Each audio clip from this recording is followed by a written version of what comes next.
Hello and welcome into this week's edition of the Walkthrough. I'm your host, intern Joe. It was quite a week in Gamecock athletics. SEC Media Days wrapped up down there in Dallas.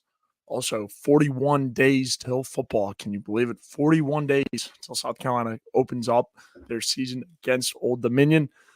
Exciting stuff. Obviously, team reports on August 1st. So summer camp right around the corner as well. So yeah, so close to football as everyone joins in. Welcome in again. Happy Sunday. This is the walkthrough, obviously. So some highlights from SEC Media Days. It is come and gone. Obviously, the SEC media poll is out. The preseason media poll is out, which is good news, or can be good news for the Gamecocks. Be sure to pull that up. I'll have the SEC or as voted on by the media, and then I'll also have my take on that. So we'll get to that. Also, a couple Gamecocks named to the SEC preseason teams, right? So you had Debo Williams, Hunter Rogers, and Rocket Sanders all in this get voted into the second team, and then you had Tonka Hemingway and Nikki Minwari chalking in at the third team. Big Red, welcome in, by the way, Big Red. Any injuries to talk about at this point? Yeah, I think Rocket Sanders is good to go. Entering fall camp, which is a good thing for South Carolina. I don't think you're monitoring anything else at the moment. Should be, all good to go. William Jones checking in. How we doing, William? But Big Red, you want to watch Marquis Anderson too, but I'm pretty sure all of his back stuff has healed up. Birdies with Beamer is later this week. So we'll be sure to, pick Shane's brain before, they head into camp, and we'll also get some coaches as well. Some good interviews lined up from Birdies with Beamer, as we always do. But as of right now, Big Red, I can't think of any minus watching. Marquis back. Rockets also coming off of surgery and whatnot. Juju McDowell was banged up in the spring game as well. So there's quite a bit to look out for. But honestly, Big Red, I don't think anything right now. And again, knock on wood that nothing happens into camp or whatnot. But I think you should feel pretty good about injuries going into camp, right? And now anything can happen in camp, but right now you should feel pretty good about it. Patrick Cash says, who's leading for backup quarterback? Patrick, welcome in. Right now, for me, I think it's Robbie Ashford currently, because Robbie Ashford, transfer guy, coming in. And as of coming out of spring practice, Lenore Sellers was named the starter. Now, there's going to be an open competition, and Shane mentioned that. Like, it's still going to be an ongoing competition for the starter. But personally, right now, I think it's going to be Robbie Ashford, because I think Lenore's is going to win out the starting job, like everyone kind of expects it to be. Right now it's Robbie Ashford. I think Dante can make a pretty good case, though. I think, but on depth chart wise, I think you're going to go with Robbie. You want to see Dante develop. And I'm sure I'll try to get him on this show before the season starts. Not sure how that's going to go, but we'll see. We'll try to get Dante on as well. Maybe bring Robbie in as well. But yeah, no. So I got Robbie Ashford right now. Long story short, GRN 119. Good morning, everyone. Let's talk some SC football. Good morning. Checking in from, I'm guessing, somewhere across the world, something like that. But yeah, no, so appreciate it checking in. But yeah, no, was just talking SEC Media Days. One of my biggest takeaways from SEC Media Days was Debo Williams wants donuts, man. He wants donuts. He wants shutouts. And he wants them now. So I think Debo Williams is a leader of this defense, right? And I don't necessarily have the clip for you right now, but he wants donuts, man. And I think that's a great mentality to take into this season, especially with the defense that you have right now. Debo is going to be a big leader on this squad, and they expect big things from him. So if your leader is not, does not want donuts, does not want to consistently go shut out teams, then what are you doing, right? So huge stuff from Debo. I like it. I like the mentality. Donuts are tasty, man. They're tasty, and so when you can stack a couple of those, it feels really good. And so you're gonna need some takeaways, right? I think takeaways is one of the biggest things that this defense needs heading into this season, right? They've got some veterans at some spots now where takeaways shouldn't be an issue for this defense as it was in previous years, right? You're going in fully healthy, which is another thing. It's really, really big. But yeah, no, Debo wants some darn donuts, man. And so another thing that caught my eye out of SEC media days was Nick Saban. Nick Saban offering some pretty big praise for South Carolina, as Shane Beamer was getting ready to take the stage on Monday. To hear that from the GOAT, from arguably the greatest college coach ever, is huge, right? He acknowledged that South Carolina's building something here, and that's a lot, right? That's nothing to shake a stick at, right? I mean, I think it's valid, and he noticed, kind of the direction that South Carolina's trending in, which is huge. And so there's work still to be done, right? And including the momentum and everything like that. Um, there's certainly work still to be done, but you have to just execute, right? And I think Saban put it perfectly, when he was talking about the Gamecocks, right? He was saying, there's still some work left to be done, but a rising program, and if you can hold on to momentum, like you did in the last couple of years, I think it can be super super big for the program. People are going to start talking about you on a national stage, so that's huge. It's huge. Big Red says it's rat poison. Yeah, absolutely. Also checking in with some donuts. Jared says, "What do you think about the question for Debo pertaining to Juice Wells?" Yeah, I mean, I don't know. I think that internally they know, like, they feel different internally than they do externally, right? I don't necessarily think that anybody in the building is circling it simply because of Juice Wells, or at least they're not going to say that, right? Because if your focus is solely on Juice Wells, I mean, Jackson Dart, the whole 9 yards, and Juice.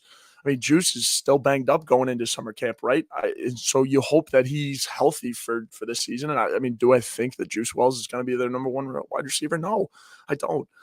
So I don't know. I think, by them holding face, and whatnot, I think it's good, but certainly they do have it circled, and as does the rest of the fan base. So, William said, I heard rookies saying Debo trying to kill us. Yeah, that it certainly makes sense, right? William, again, Debo Williams is that guy, right? That checks out.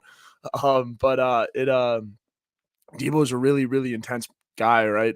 Really intense, and you have to be to play linebacker in the SEC. So, I really, really intense cat, and that's what you want, right? Is that, like, I think that's what you want from one of your leaders, right? I mean, trying to kill him, no, not necessarily, but you want that intensity out of one of your senior linebackers, right? I think that's awesome, and we talk about Debo Williams a lot on all of our Gamecock Central live shows, but rightfully so, because again, Debo Williams to me is very comparable to Ernest Jones, right? A really, really underrated linebacker at first, and Ernest Jones got overlooked a little bit in the NFL draft as well. But Debo coming back for his senior year, right, to boost his draft stock, and I think it's super beneficial for him, and it's only going to skyrocket. He's going to wind up being one of the better players, or one of the better linebackers in the NFL. His work ethic is unbelievable. So I agree. But yeah, so Big Red says thanks for the flowers, Saban. Hopefully it's not. I hope it's not rat poison. Yeah, I don't. Saban. That's a Sabanism right there. Um, and so it's yeah, I don't know. Can that be rat poison at SEC media days? I don't know, because I mean I think everyone's hyping each other up. But yeah, no, throwing the rat poison there. Big Red again. What's our best position on defense in my opinion right now? I think the best position, and I mean, this could go either way, but I think right now you're probably set at like safety and defensive back, right? I think defensive back, you have that one question mark at corner, which is, I mean, the biggest alarming one. But and like I think the DBs is probably the best position in my mind right now. Even though you restocked at linebacker, you restocked on the defensive line, I just have to see more from those two groups, right? Because you're returning Nicky Manwari, you got DQ Smith, OD Fortune, and it's just that one corner spot that really trips you up. So that's I mean, God, it's not really a full answer there, Big Red, but I think I think DB is probably the most loaded when in terms of who you got coming back. But in terms my sneak, I guess a sneaky pick for this would be, or my secondary pick would be the defensive line, because you got Boogie, you got TJ Sanders, you got Tonka coming back, so you returned a lot of depth, and then you added some guys too, Moncal Goodwine. Um, uh, in the mix as well. And then, I mean, your defensive end room to supplement with the defensive line, I'm throwing them all in there because, I mean, T. Rob and Sterling Lucas, they work together. So, and so I think this defensive end room is going to be really good. Kyle Kennard's going to be a dog. Dylan Stewart, we're going to see some of him as well. Also going to be a dog. So it's going to be really exciting. But I mean, off the top and right here, Big Red, DB, but watch out for the D line room. And the linebackers are also hungry too. I mean, we're talking about Debo a lot. So I think Debo is going to get those guys in shape real quick. Cowboy fan for life. Anybody here play NCAA football? I mean, Cowboy fan, I certainly have been playing it these last couple of weeks. Obviously, that clip of Lenore Sellers. I believe I was playing my brother, one of my brothers. And so yeah, so it was crazy. Lenore Sellers is, just I think that clip is pretty realistic. Not gonna lie, but towards the end of the show, I'm considering hooking up the Xbox and getting maybe a little stream here. If not, we'll do it next week for sure. But so yeah, there's a lot of good stuff there, and so going back to the preseason SEC teams, right? You've got Debo Williams, you've got Hunter Rogers, and you've got Rocket Sanders on the second team, right? Couldn't get a first team nod, which is all right. I mean, South Carolina is typically overlooked in the preseason, and after coming off the season, you were last year, right? And there's some studs in the SEC now too. When you factor in Texas and OU, so second team nods it's good. But it's also the preseason, right? So these rankings in preseason SEC teams mean nothing. It means nothing right now. But it's good to see some of these guys get the recognition. Cowboy fan played it with Gamecocks and made it to the college football playoffs. Out of way, as you should. I'm still currently working on one of my dynasties, and it's I haven't made it to the playoff yet. I'm still working through season 1. So Big Red says, any chance we get the college football 25 version of Harbor? Yeah, I wouldn't be shocked if we do, to be honest. It's him in that game is overpowered. Like it's crazy how good he is, and maybe we'll get to show it here in a little bit, but like it's ridiculous on how good Nick Harbor is in that football game. So but I mean, is it realistic? Yeah. I mean, I think so. Like he's that fast, man. Like he really is. And now is it as over like because it is still a video game where you can just kind of chuck it over the top all the time, get him on a go route or something. But no, I mean, it's not out of the realm of possibility by any means, right? Because if you look at Nick Harbor, break it down. I mean, elite size, elite speed, and what Nick Harbor needs to do is just step up, right? I think he just needs to step up, work on his hands a little bit, right? That was one of the things in his freshman year that wasn't as good as some people would have liked it to be, but I absolutely can we get the college football 25 version of Nick Harbor 100%. Yeah. I think it's certainly possible. And I mean, the clip on Twitter, my clip of Lenore Sellers breaking all those tackles and everything, like, yeah, like totally realistic game, right? Yeah, like I mean, it's not out of the realm of possibility if you guys are picking up what I'm putting down. Like, I mean, maybe Lenoris doesn't, shed a one-legged tackle from James Pierce at the end of the play and gritty into the end zone, but I think it's good, man. Like this game and especially that clip on Twitter, it's not out of the realm of possibility at all, by any means. So that's what we got. But no, going back to the SEC preseason teams, Hunter Rogers also getting the recognition he deserves. One of the best long snappers in the conference in the country. I fully expect him to continue his reign of terror at the long snapper position, and he's really good. And it's good to keep him around again for an extra year. Huge addition. So Rocket Sanders was the last one on the second team. I'm expecting a big year out of him too. Again, knock on wood.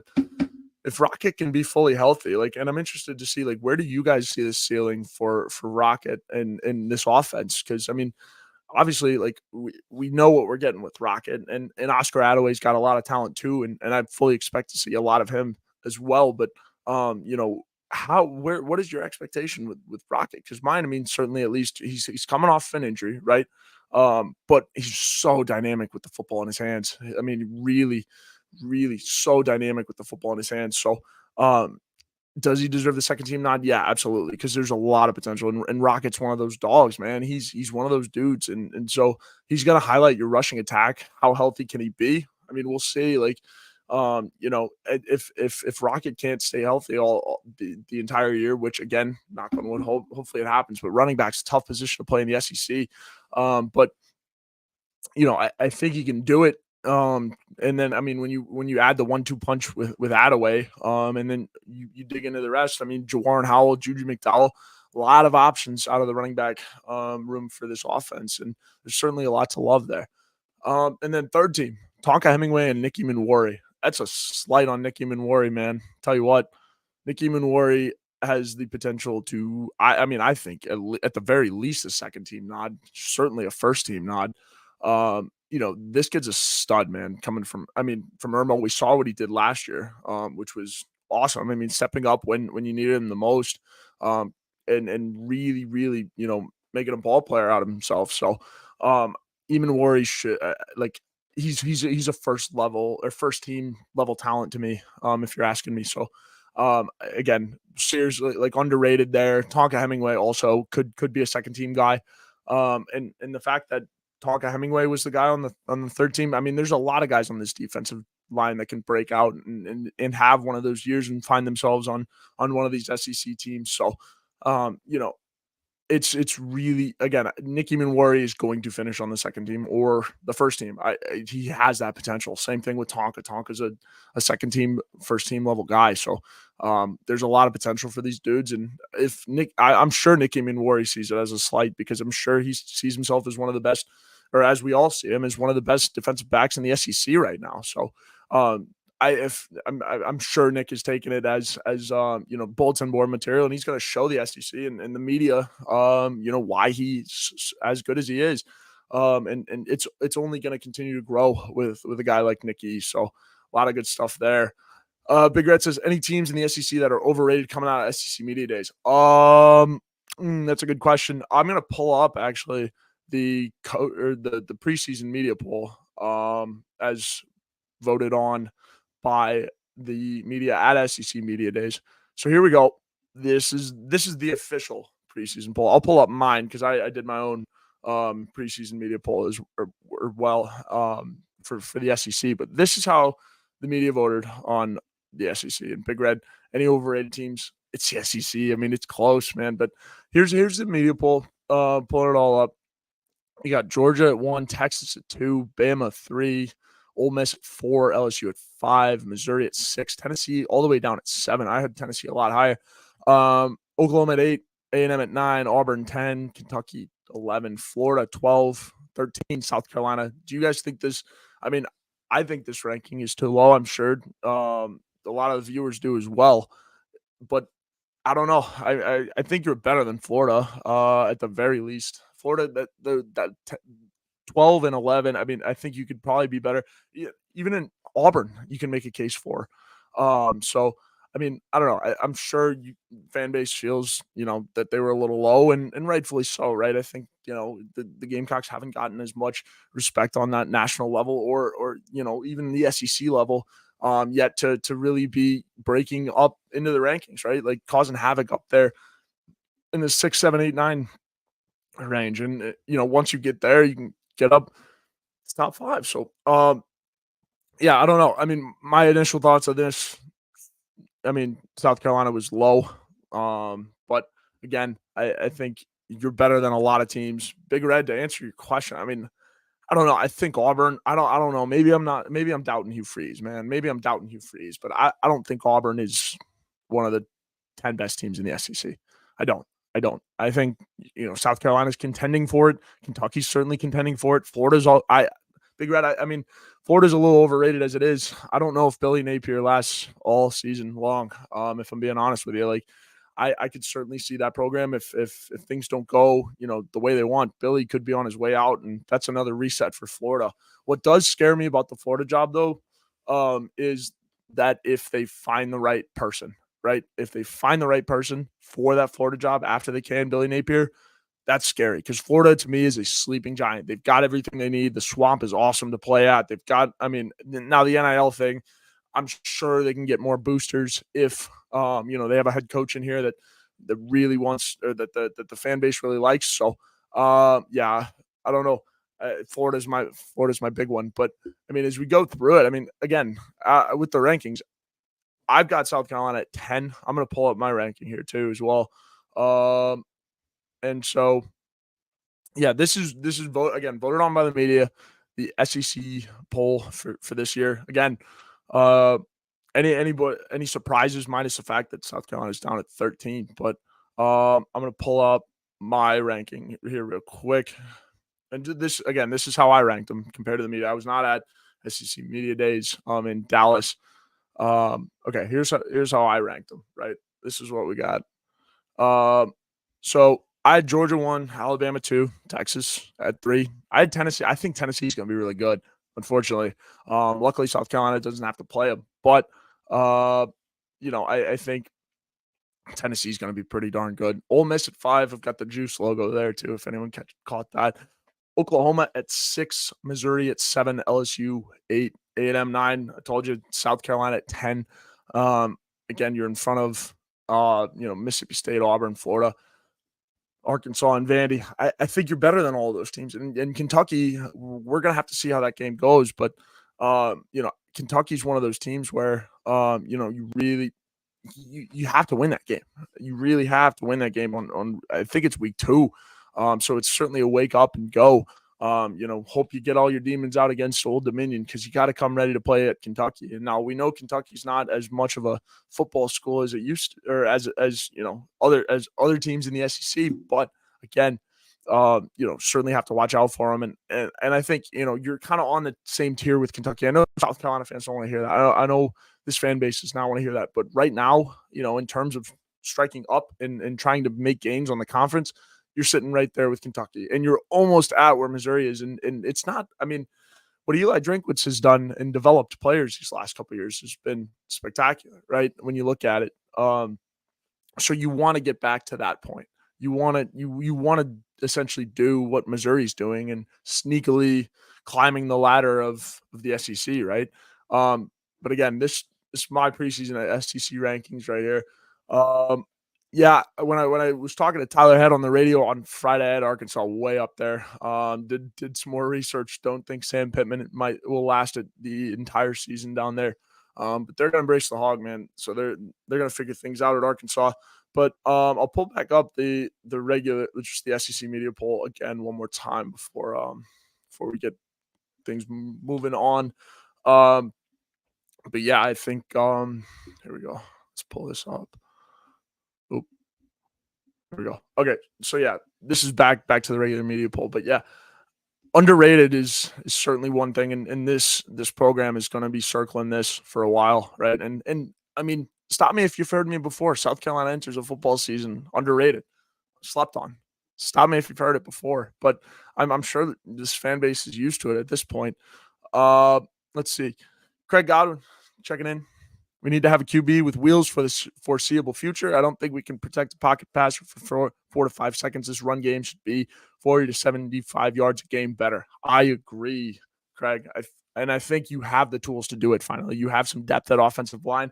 Again, knock on wood, but I think you can do it. At least 40 to 75 yards a game better. Now, and that's hard. That's hard in the SEC. It's not an easy thing to run the football in the SEC, but with the cast and crew that you have right now, you should be able to get this done. You should be able to get this done because running the ball last year was atrocious. It was atrocious. This team had no run game last season. But again, that's what new hopes, all of that is for. So 2024, again, I think they can figure out the run game at the very least. That's what you got to do. Trampoline says, I think we go 7-5. Yeah, go Gamecocks. 7-5 is certainly realistic. And again, if you factor in a bowl win, maybe 8-5, that is how you continue to build your program in the right direction, right? So I think 7-5 is certainly doable for this team. And if I can pull up this, I'll try to find the schedule here too. 7-5 is certainly doable. William says, I think we will be able to run the football this year. Yeah, absolutely. You should be able to run the football this year. Darn it.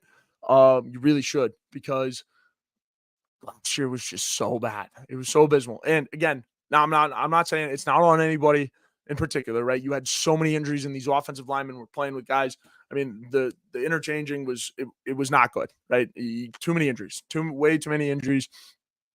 He couldn't run the football. So yes, you should be able to run the football this year. Martin says Nick Harbor just needs to be the guy we saw against Texas A&M. Yeah, he does, and I think he can, man. I think he can. It's certainly in him.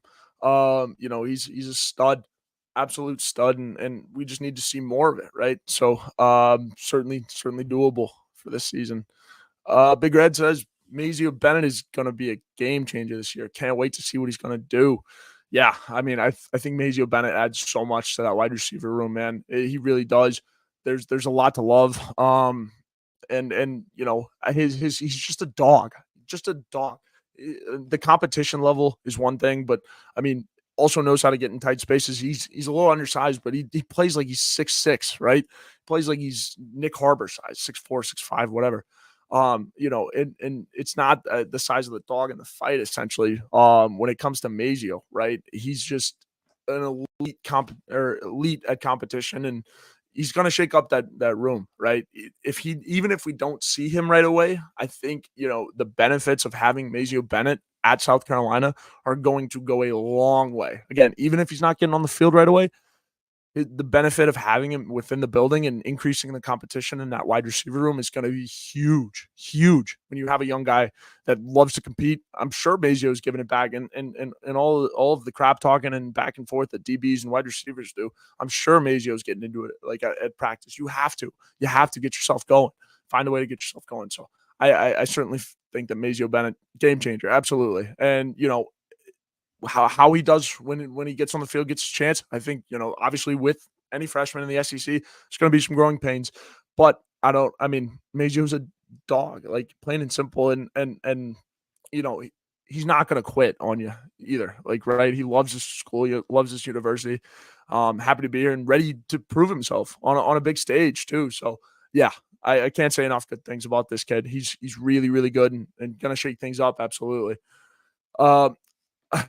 Is this pod raising says, I don't think people realize that this is the same team that beat UT and Clem minus Rattler. Our offensive line will be healthy and defense will be very talented. Yeah, close to the same. Like, I think, the guys that you add on defense are certainly still there. Debo Williams, the leaders of this squad are still there. Boogie Huntley, Tonka Hemingway, right? Vershawn Lee on the offensive line. So you've got a lot of guys. I mean, offensively, most of those dudes have already filtered out. Now you've got a new generation of wide receivers, right? No more Juice Wells. You got Nick Harbor. You got Mazio Bennett. You got Gage Slorvidane. Mari Huggins Bruce, right? Jared Brown. So there's a lot to love in this wide receiver room. Offensive line.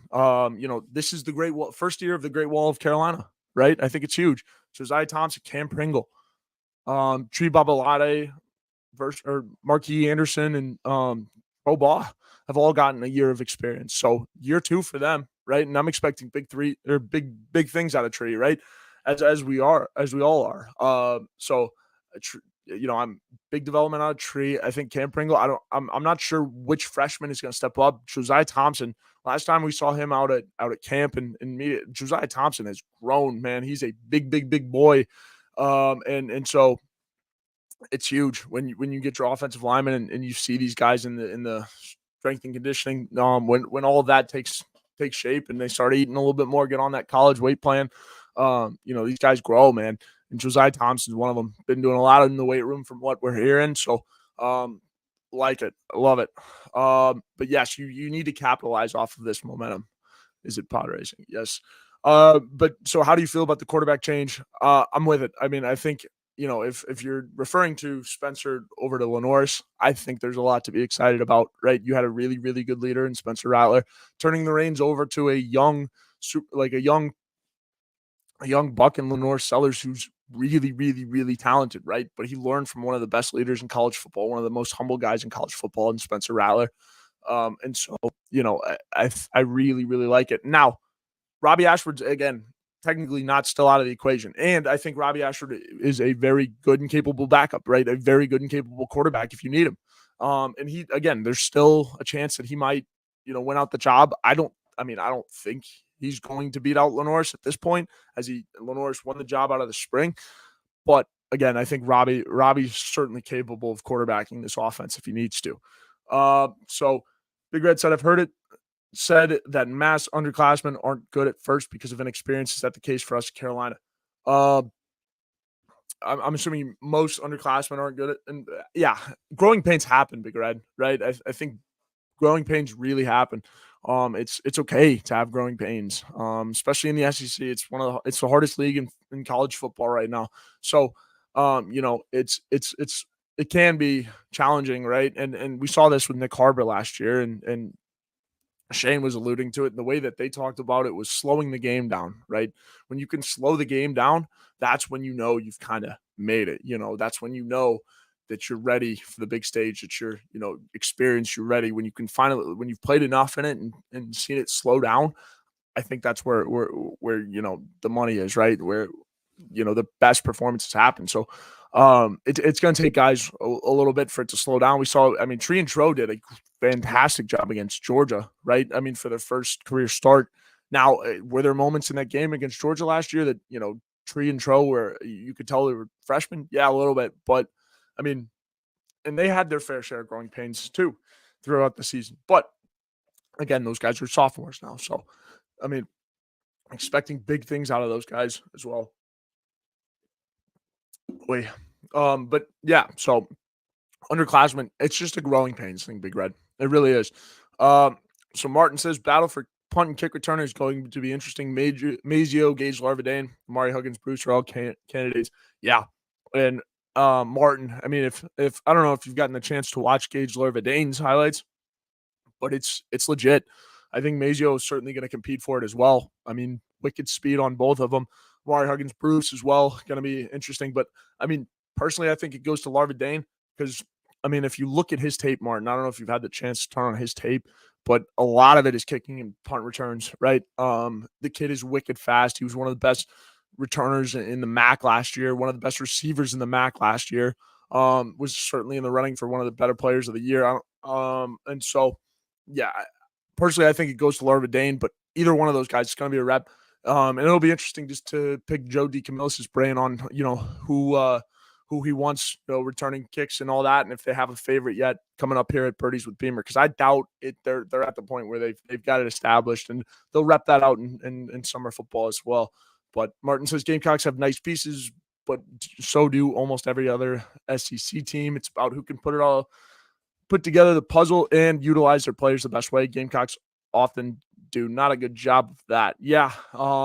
This season, I think for South Carolina, you're coming into it with a lot of firepower, a lot of hope that these guys that you've recruited, these guys that you brought in are as good as expected. And you hope your development has proven them well or done them well.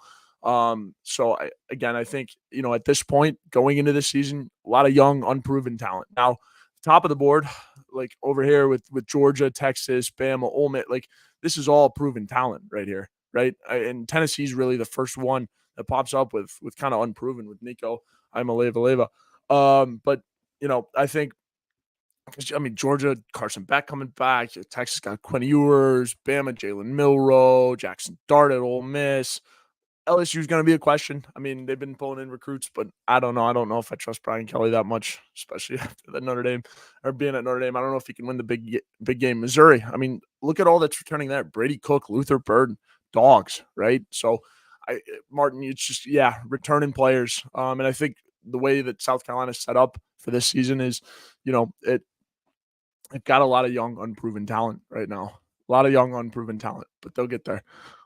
Scott says, how is Harvard doing with playing football now after track, size, etc.? Yeah, from everything we've heard, Scott, the transition's been well, right? Ever since it was a couple weeks ago, a couple weeks, summer workouts still, before they got going. But yeah, I've heard the adaptation's been good. He's fully working out, putting on the extra weight. I believe he's putting on weight. I'm not sure. I'll have to get the scoop on that as well, whether or not they have him actually putting on weight or taking it off it with track and whatnot. So it's yeah, we'll see. But everything we've heard, ramping him back up and getting him involved has been good. He's also been working extra. I mean, throughout the spring, he'd been working extra with Lenoris and some of these coaches, right? To get better. So yeah, I think the transition's going well, as it should be. Big Red says, can we get nicknames for some of these guys with names that are hard to pronounce, or maybe just a phonetic pronunciation guide? Yeah, we'll work on that for Gamecock Central. I'll be sure to have something, maybe an article or something with the phonetic pronunciation for some of these guys. But yeah, Big Red, we got you. But Tree's one of the best nicknames in college football. Big Tree Babalade. But so yeah, I'm with it. Recruiting roundup real quick before I hit some ads, and then we might be able to get some college football going. But so you did have one big commitment. I believe it was Jaquavius Dot, if I'm not mistaken. That might have been last week as well. Let me double check here real quick.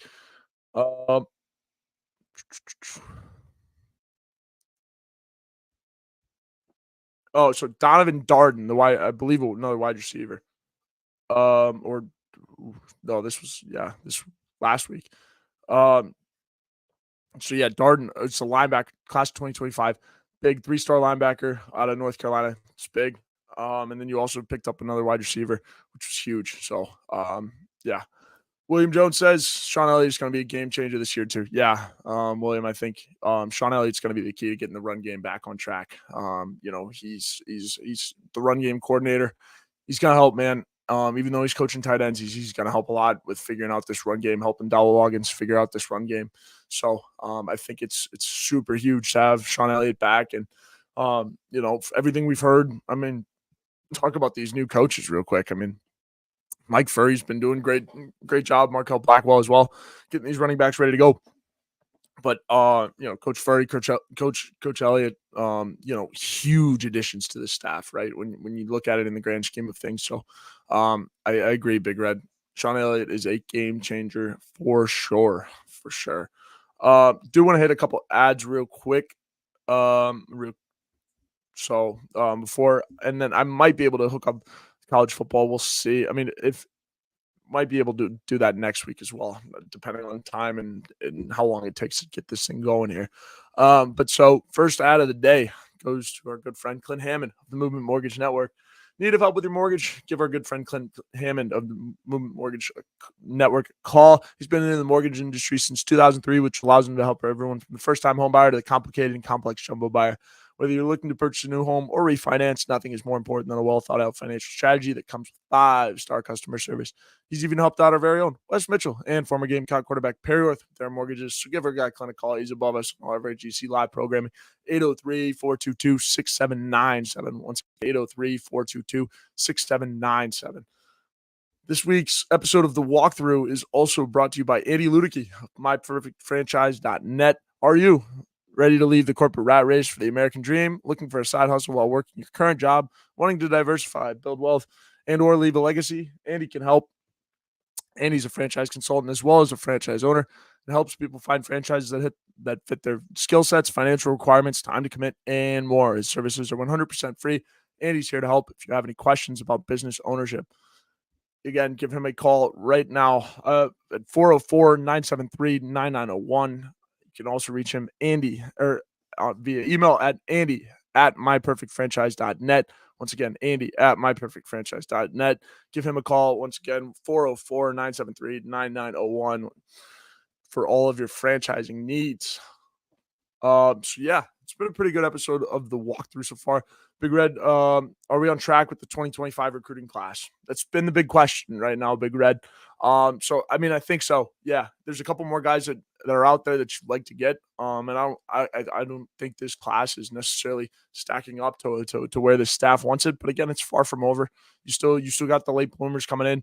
But there's a couple edge targets out there that they really would love to get. And I think the class is far from over. Yeah, I think there's still some work left to be done, but right now they're not sitting in a place where they'd like to be. Right. And so it begs the question. It's like, you don't want to give up on this class, right? But designate more resources towards 2026. That's kind of where you're sitting at with Gamecock football, right? Or with this recruiting class, right? But even if you take a step back in this 2025 recruiting class, I don't think it's that big of a deal.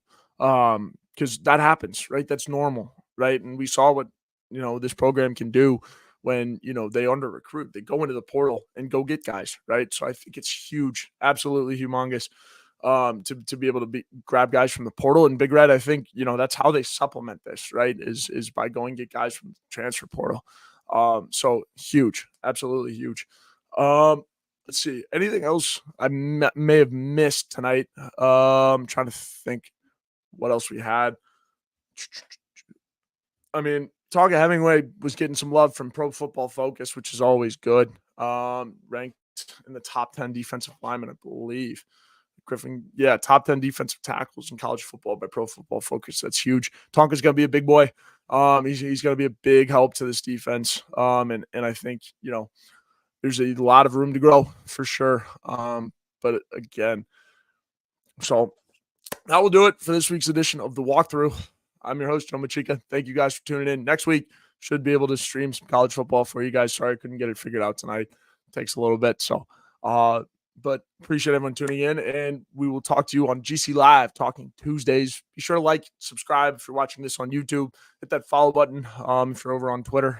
And then, head over to our YouTube. If you missed any of this show, the rerun will also be over on our YouTube. Hit the little live tab and be able to find every one of these shows.